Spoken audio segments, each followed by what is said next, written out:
What if we change the conversation, move the conversation away from the strength of the virus towards the strength of the body? You see, I know full well that your body's ability to overcome disease, like coronavirus, is far greater than anyone, including our government, the CDC, and these administrative doctors had led you to believe. In fact, Merck, a pharmaceutical company and vaccine producer, was working on a COVID vaccine, but they stopped. The reason being, they said it was far more effective to get the virus naturally and recover than to get the shot. In fact, they stated the vaccinated group had inferior immunity to the unvaccinated. In the hospitals in town, I saw them post something on social media, and I've also seen many claims, but they said there's nothing you can do naturally to fight this disease. And I find that very insulting. I believe that is the worst thing you can tell a patient, because it steals all hope. And right now, these administrative doctors or organizations in the government, they're not using this opportunity to educate the people. It means to be healthy. Instead, they're telling us there's nothing we can do. So just sit back in your recliner, watch your television, eat your Doritos, drink your sodas, avoid the gym, and stay far away from your neighbor, and wear multiple masks. And just wait till this savior of a vaccine comes. Well, most people I know don't want anything to do with the vaccine. And Pfizer, one of the vaccine companies pushing this vaccine out, has a track record. And I'm going to read the short list to save time, because I only have 3 minutes. Pfizer received the biggest fine in U.S. history as part of a $2.3 billion plea for mispromoting medicines and paying kickbacks to compliant doctors. Pfizer paid more than $60 million to settle a lawsuit over a diabetes medication that caused patients to die from acute liver failure.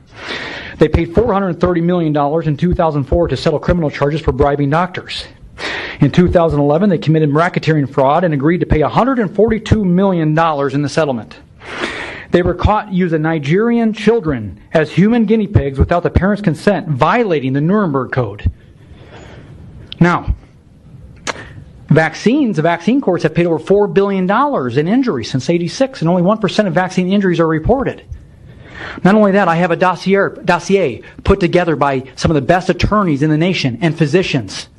This is the dossier that I'm going to submit to the council calling for the arrest of Dr. Fauci. On page 4, it talks about the violations. It is well documented, well reported, and well researched. Some of the violations, and I'm again going to read the short list.